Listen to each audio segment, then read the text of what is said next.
So she would teach us about racism and things like this, and dealing with police and stuff like, and even with like the white boys in our neighborhood, because they were all poor white boys. They would get in trouble. They was hoodlums, and we saw them deal with the police. And some of them was like Matt Collard. He was like an older brother to me, who was a white boy skinhead. Like, you know what I'm saying? Yet he loved us because we all grew up in the same. You know what I'm saying? We were like little brothers to this skinhead. And we saw him deal with the police all the time and how they dealt with him and whatnot. And even though he was like a skinhead and he'd end up fighting like black kids, like my older brother and them would not let him get jumped because he was like their little brother. Like, yeah, he was going through some shit, some identity stuff. Like, we all go through it. Like, he didn't know what to believe. You know, he loved America for a little bit. And then, like, he had the big American flag on his in his room, and like he was going through his own identity shit, and everybody knew it, and we let him go through it. Like, I was a kid, so I just asked him questions, and I remember asking him one day, like, "Do you hate me?" And he was like, "No, of course not. I fucking love you."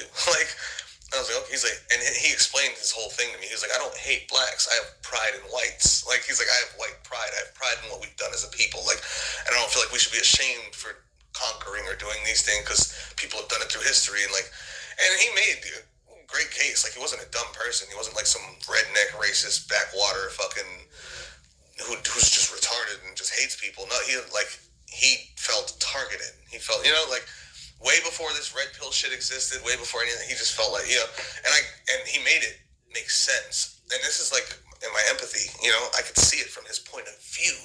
Other people might not be able to. Me at like fucking 11, I could see it from his point of view, and I was like, I get it. I get it.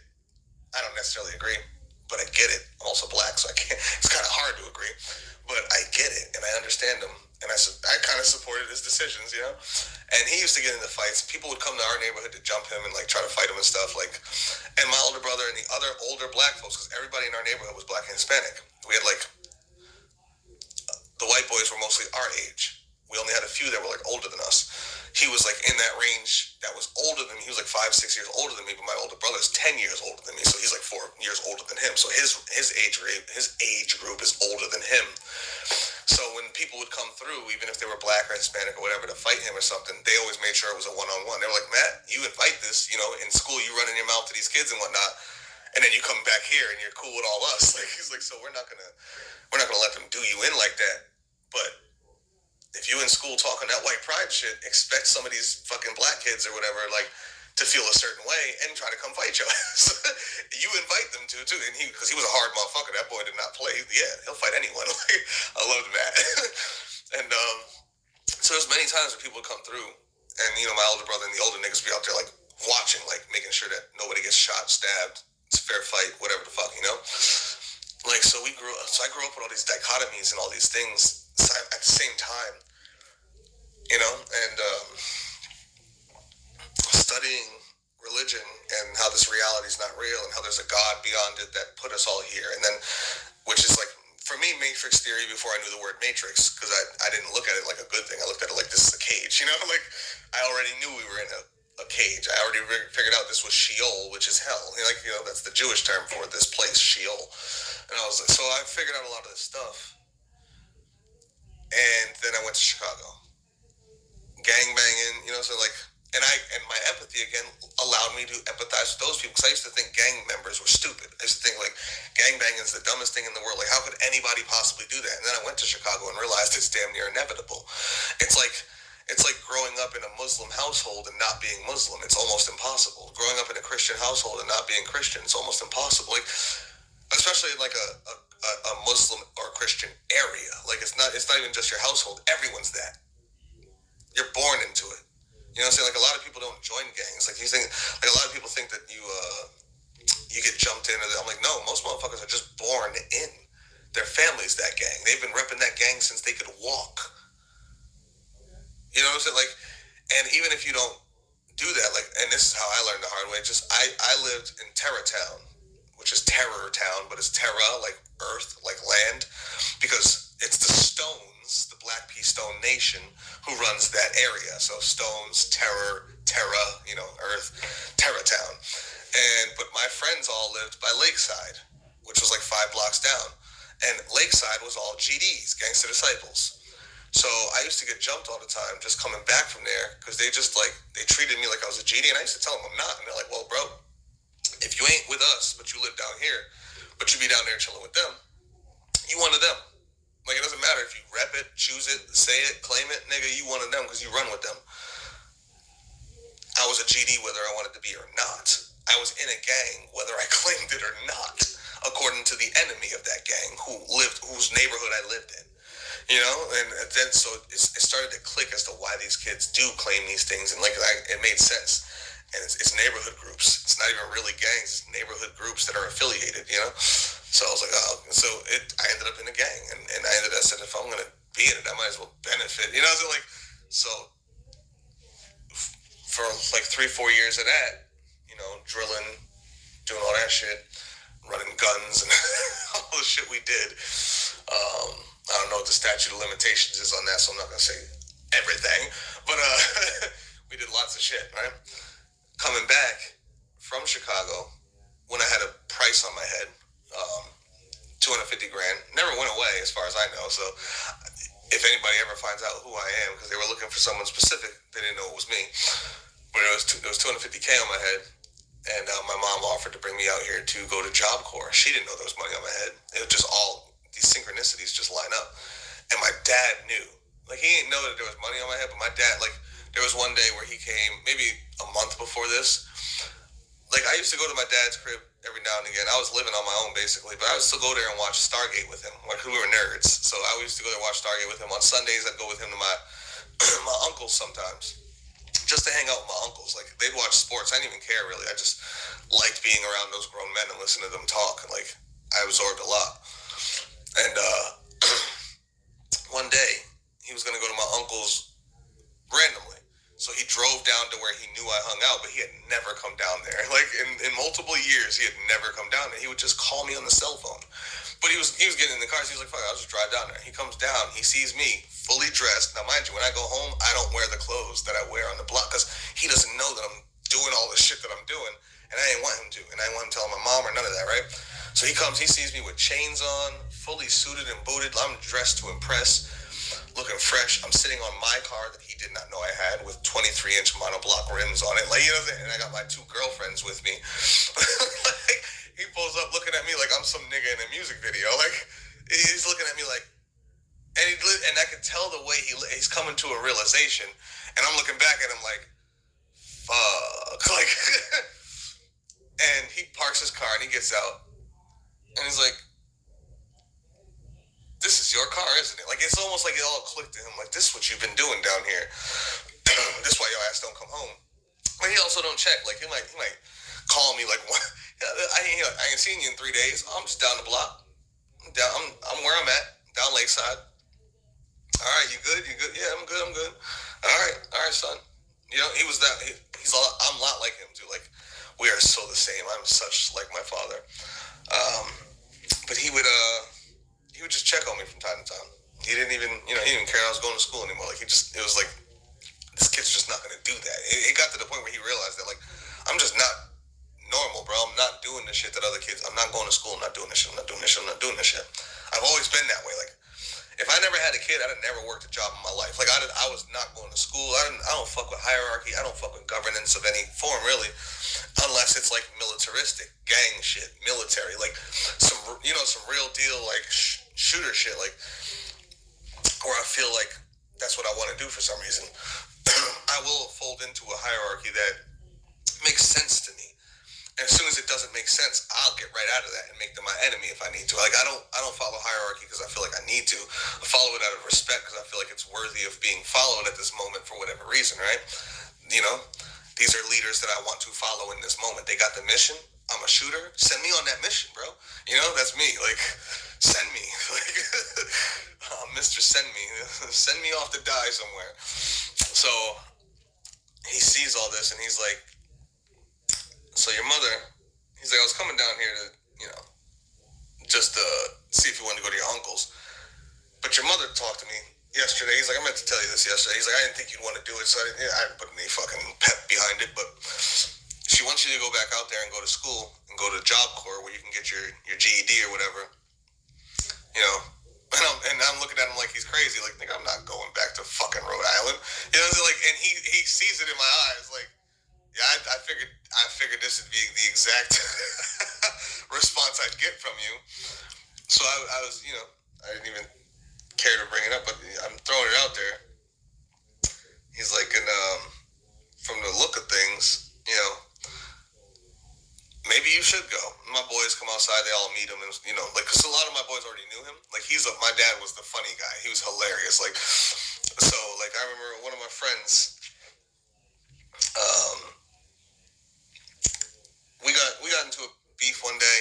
One of my boys got jumped. We saved his life. We was banging out, and when we went back to my crib because he had like a concussion, and he forgot some shit. No, that's what it was. He was sitting at the table with like a concussion, and his head was down. And me and my other friends was getting ready to leave again, and somehow we just left him at the table, like because we're so used to him being loud, and like he's the loudest nigga in the group.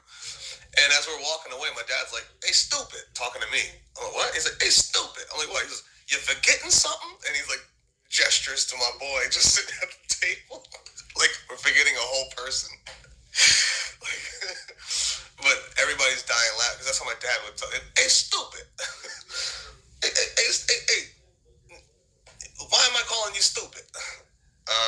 And you have to guess, and you figure it out, and it'd be something stupid, like yeah, that was really dumb. Forgot a whole person, like. So my friends loved him; they thought he was hilarious, and they called him Big John. And even though I was Little John, even though I was bigger than him, they called him Big John. And so they came outside to see Big John, and it was all, and then because they liked him, so when he started asking questions, these niggas started telling him like damn near the truth. Like he's like, so he's like steps back and he's looking at me like I ain't never see this little nigga look like this before. It's like, some of y'all want to tell me? And then my boy Rodney like, well, let me put it like this: your son here's the man. It's like, he was like, you see them there runners over there? Them there his. I'm like, nigga, like, what are you doing? He's like, if the wrong niggas come down this block, these chains gonna come off real fast. And he's like, he only wearing these because we were like taking pictures and shit. Like I don't normally wear jewelry and shit like that, but the girls had it. Like they would buy me things with my own money that I would not wear. Like but they wanted to take pictures that day, so we was all fresh and shit. I'm like always taking pictures. Me, Kamaya, Silver. And he came up like right after we were done, and I was like, "Fuck, bro!" Like I would be in the house 5 minutes later, changing back into my basketball shorts and my white beater. You know what I'm saying? Like if he had just come like 10 minutes later, even if he saw me leaning on the car, I could just say it was Tonio's or something. He didn't know I had a girlfriend, let alone two. So we started talking, and he's like, "Talk to me, son. Be real with me." So I kind of started telling. I didn't tell him all the criminal shit, but I started telling him like, "Yeah, we, GD this, GD that, I do have an apartment right there." But Antonio was standing there with me, and he was talking to him, and he's like, I'll be taking care of him and shit, like, because my dad is from the hood. He knows how the shit goes. Like, on my first day out there, he told me to get a hustle. He gave me a pack of tidy whities. My first day out there, picking me up from the fucking airport at fucking 13, 14 years old, however old I was. And he said, if you want anything, he said, there'll always be food, and you'll always have a roof. He goes, other than that, anything else you need, get a hustle. And he was dead serious. I don't think he realized who the fuck he was talking to. So, like, you know what I'm saying? Like, get a hustle. Okay, nigga. Because my older brother had me selling things for him when I was out here. Like, you know what I'm saying? Like, he was the one who was selling, but I'd be going outside serving niggas and stuff like that. Like, so it wasn't, in Rockridge, niggas was serving niggas. Like, it wasn't like, I don't know if he thought that I was, like, too sheltered because of my mother. Like, if he ain't know, like, bro, like, you ain't said but the thing, you know what I'm saying? Like, I just gotta get used to this place, find people and whatnot. So, when he saw that, he was like, oh, damn, this nigga's really out here doing it. Like, he's out here doing it. Like, not even like nickel and diamond. Like, I wasn't selling drugs. I had niggas selling drugs. I wasn't selling drugs. I had niggas selling drugs. You know what I'm saying? I was a shooter. So, he comes into my apartment. He sees everything. He sees my guns. He's like, damn, nigga, like, this how you doing it down here? And I'm like, yeah, Pop, like, you told me to get a hustle, nigga. Like, you know, it's like, he's like, I didn't mean to do all this shit, right? So anyway, he eventually he leaves. He goes to my uncle's. I don't go. He's like, stay safe, all y'all. Like, he really had like a heart to heart with us. He's like, look, I didn't know y'all was out here like really doing it like this. Like, I know what it is. I'm not here to fucking. He's like, I know that I don't check on this nigga every day. Like, he was a real ass nigga. Like, I know I don't check on this nigga every day. I know y'all be getting into some trouble, but ain't no police ever came and called me. Like, y'all came to the crib one time with Chris, beat up a little bit, but you know, this is Chicago. Niggas get jumped, niggas fight. He's like, but I didn't know y'all was into like this deep. Like, y'all need to like, be safe. Da da da. Give us a little speech, and then he left to my uncle's. And then like 2 days later, when I went there to watch Stargate, he had another talk with me about going back to Rhode Island. He's like, look, son, I got a feeling that if you stay out here, you gonna die. Like, if y'all doing it like y'all do it out there, you know what I'm saying? And then he started putting things together because he thought he knocked my tooth out one day. I told him that I actually got hit with a bat. He punched it. He finished the job. But my tooth was cracked the whole way across. Like, I was surprised it didn't come out when I got hit in the mouth with a bat. My front left tooth. When I went in the crib, he told me I was like past my curfew. He had never given me a curfew. This is the same nigga who might not call me for 3 days. Like, so I kind of was like, nigga, what? Curfew? I got no fucking curfew. He's like, give me your cell phone. I'm like, nigga, you don't even pay for my cell phone. My mother does, because she did. She sent me a cell phone to keep contact with me. He came around the corner and just stole on me. I was not expecting it. He knocked the rest of my tooth out. He thought he did all, and then, but my face was fucked up. He only hit me once. I hit him like 3 good times, and then I ran out the house because I was like, I'm about to beat my dad's ass. Like, he didn't realize I had hands like that. And then he comes into the window and he's yelling at me. He's like, if you take another step, I'm going to throw your Xbox out the window. Because that was the only thing in his house that I still wanted. You know, I didn't bring it to the apartment because it was like, I wouldn't play games there. I'd be too busy with Serafina. I always do that shit. Kamaya and Silver. I always call Kamaya Serafina and Serafina Kamaya. They're so much alike and so even similar looking that it's crazy to me. Like, the synchronicity of that shit is insane. And it was that's another story, fucking. But yeah. So I went back in the crib.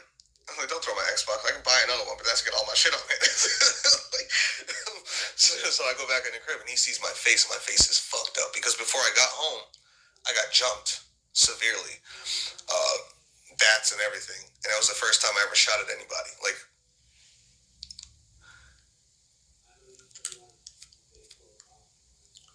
Was that one? That was before she gave me the Glock. That was when I had the 38, I think. I had robbed somebody for a 38 using a 22 BB gun. Like, luckily they didn't pull that bitch on me because my gun was fake, theirs was real. And I think it was the 38 that I used. I don't remember, but I had gotten jumped so severely that the odds were so against me. I had never been a shooter before that moment. Like, I'd always known I wanted to, like, do something like that in life, like, as you know, later on as a career of some sort, a shooter, a driller, an air pilot, you know, something war related. But I just never thought of killing other kids my age. Like, it just never, you know. But I had gotten jumped so much, and I was robbing niggas by this point as well. That's how I started off robbing people before selling drugs right now. But I was robbing niggas. I was robbing Stones in Terrytown with a mask on. Like, that's how I ended up with the price on my head, and they didn't know who it was. Long story, but these niggas knew who I was every day. I would come back personally, like, so they would jump me and stuff, and they would lose. Like, I can fight my ass off. I can proudly say that to this day. I do not worry about getting into fights at all. Like, I think I'll beat up any 5 men on planet Earth unless they're like Bobby Lashley, you know, unless they're 5 goons. Like, I feel like I'm gonna beat up any 5 men on the planet. Like, that's just how much confidence I have in my hands and my ability to not go to sleep when somebody hits me. So I see the jumping coming, but I didn't see the bats. And by the time I did, I was getting clinked up. Broke my left knee. Now, I didn't even know my left knee was broken for 10 fucking years. I knew it was in pain and it hurt and it would swell up from time to time and shit. But I had a cracked knee for 10 fucking years before I ever got surgery. From that day, they broke one of my teeth, my left front tooth. And, but I remember feeling the crack all the way through the back of my tooth, but it wasn't knocked out. I started shooting. To this day, I don't know if I hit anyone because I was just fucking flaring. And then I took off running to my house, to my apartment, from my dad's apartment. And when I got inside, he instantly was like, because it was like midnight, you're past curfew, da da da. I'm like, I don't got no fucking curfew. But it was the first time I had ever walked in his house that late. Normally, if I'm not home by like 10, I'm not going home. You know what I'm saying? Like, but he never had a problem with me not going home. But now that I walked in late, it's a problem. Like, what? So if I had just not come, you wouldn't be saying shit. But the fact that I came here, you want to say some shit. You know what I'm saying? And I was only going there to get something. I can't even remember what it was. Actually, I think I was going there to get my Xbox. That might have been what I was going to get. I was going there to get something. And I didn't want to drive my car. Like, I had contemplated driving down there, but I didn't want to because I didn't want him to see it. You know, like, so I was like, fuck, I'm going to walk. Dumb decision. Like, dumb decision. So when he hits me, I hit him 3 times. I run back out the house. He says he's gonna throw my Xbox out the window. I go back in the house. He sees my face. My face is beat the fuck up, and I'm missing a tooth now. And he thinks he did all of it. He thinks that his one punch I'm in my mind. I'm kind of laughing like, damn nigga, you think you hit real hard? Like, you think you hit me so hard you broke like my whole face? Because my face would not look like this from one punch. There's just no way. But he was, you know. I was a teenager. He was my father. He's thinking DCYF shit. He's thinking like, oh my God, the police are gonna take my kid, and you know what I'm saying. But and his hand was gashed, so he needed stitches because he cut his hand on my tooth as he punched me on my other tooth, like that was still intact. And I remember calmly being like, all right, look, you need stitches. I need this dealt with. We have to go to the hospital. And he looked, and I was like, I'm not going to say shit. You didn't do this. I was like, I didn't know what story we were going to come up with. I, to this day, don't remember. I don't remember what I told the nurses exactly. But I just remember telling them, no, he didn't hit me. He's a good dad. Like, I fucks with the man. Like, I remember saying like that too. Like, nah, I fucks with the man. Like, I like that guy. And I did. I love my dad. Like, he's so much like me. He was so cool and laid back. Could you call him a great father? No. But he wasn't a bad father in the sense of like he didn't do nothing wrong to me. He was just the man probably just wasn't built to have kids. I wasn't either. I'm not gonna lie. Like we're so hands off as people. Like we're hands on. Like he would teach me whatever he thought he needed to teach me, and I love that because I love that part. Because to me, that's what a real father does. He wasn't very hands on with my day to day, but it was like. He always had these great things to say from time to time. Like he had these things that would just stick. Like and me and my friend, that's why my boys loved him too. Like, oh, we get to go see Big John. What's he going? He gonna have some shit today. Like they called him like the philosopher and shit, the philosophy teacher. Like because he always had some deep shit to say about whatever was going on. Like you know, you tell him about a girlfriend thing or something that happened in school or a fight or something. He would just have some deep shit to say, just out of nowhere, and you'd be like, damn, that's some deep shit. Yeah, I'm gonna keep that. Like that was my dad. But then he'd go right back to drinking and smoking. He'd be sitting there smoking his cigarette, puffing his weed, drinking his beer, taking his shots. He'd say some deep-ass shit to you that makes you just stop in your tracks. And he'll be like, think about that. Don't forget that shit. And then he'll just turn back to his TV and start, you know, watching like a Family Feud or a sports game. Or he loved watching Jeopardy. And what's the other one with the words? Is that Jeopardy? Where you gotta guess You spin the wheel, and you gotta guess. Yeah, that is Jeopardy, right? Spin the wheel and guess the letters, and give me an A and give me an R, and he loved that. He was great. I'm like, yo, you should really go on that shit. He guessed everything before the motherfuckers would guess that shit. like he was a expert at that show. If he ever went on that show, bro, he could have been rich. But that was my dad, right? Why was I saying that again? Oh, yeah. So I did like the guy. I fucks with the guy because the nurses and stuff. I mean, he punched me and he thought he did all that shit, right? So from that day forward, he was even less like, you know, like almost like, man, this kid telling me any day I punched him in his face. Like, I never would. Like, you know what I'm saying? Like, I'm not some pussy, bro. Like, you're my dad. I ran my mouth. Even though I still felt vindicated in running my mouth, and I did not give him my phone. I understood it, you know. If my kid talked to me, I might punch him too. Like, nigga, who the fuck do you think you're talking to? At least say it better than I said. I said that shit with all the manliness I could muster because I was pissed. I just got hit with baseball bats. I just shot. My adrenaline was rushing. I had a fucking gun on me, and it was burning because I put it in my waistband because I ran with it. And I put it back in my waistband before I walked in the house, not thinking, and it literally was burning me. Like, like, that shit did not cool all the way down with the run, because I was literally less than a block from my crib when I was shooting. And I got there in record time. That's the fastest I probably ever ran in my fucking life. Like, so that shit was still hot. That shit was burning me. And I was just annoyed. And when he punched me, like, I went straight to drilling him. Doop, doop, doop. Like, like, but anyway. So, long story short, months later is when he actually, that was when I was like 15, so this is like 2 years later or whatever, when he sees me on the block with my girlfriends and sitting on my car and all the niggas are suited, and we were all dressed to impress, I think, because we was all taking pictures. So he had seen my friends before, and he had seen them dressed like decently nice, like in school clothes, but he had never seen them this clean. He had never seen them with all the jewelry and all this, like, we was dressed like we was selling drugs, like, you know what I'm saying? Like, it was clear as day, we was an organization. when he pulled out, it was the worst day for him to pull up on the block, to see us all looking like a fucking gangster movie, like straight up out of fucking like New Jack City or something. So when I went to the crib a few days later to watch Stargate with him, and then we went to my uncle's, and he was talking to me when we was watching Stargate.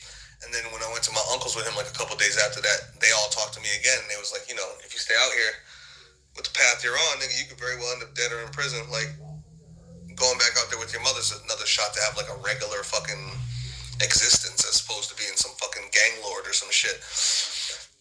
And I was like, yeah, no, I'm good. Right?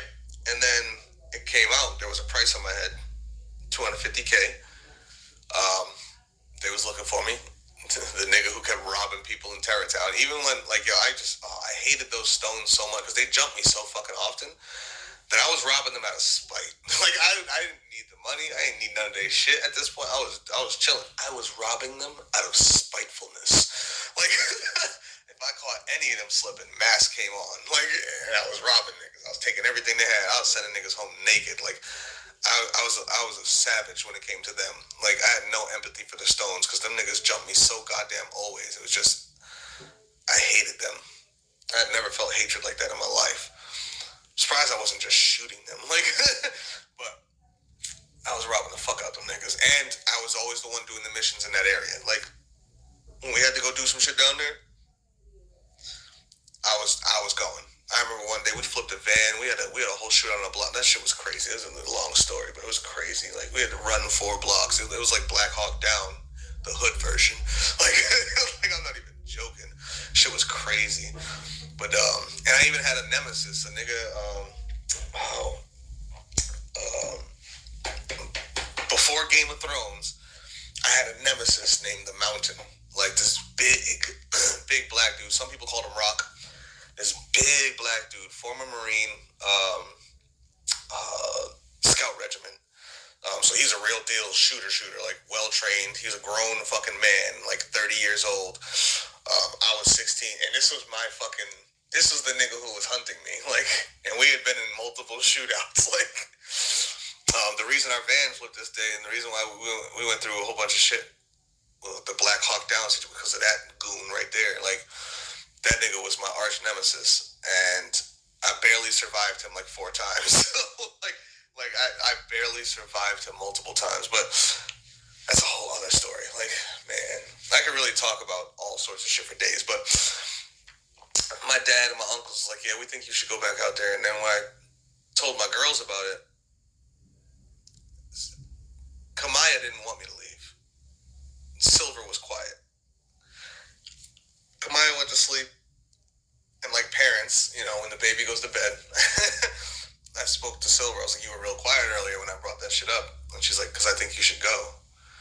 She's like, I love you for real. She's like, and she loves you, but she's like needs you. Like, she's needy and she's clingy, and she's like, me, I'm more grown. Like, I see the future, and I used to have these dreams that like right across the street from my apartment, that I would get shut up. And it was the same dream that when I was 19, I think, I'd be in front of this fence, motherfuckers would roll up, and I would get shot to bits, right?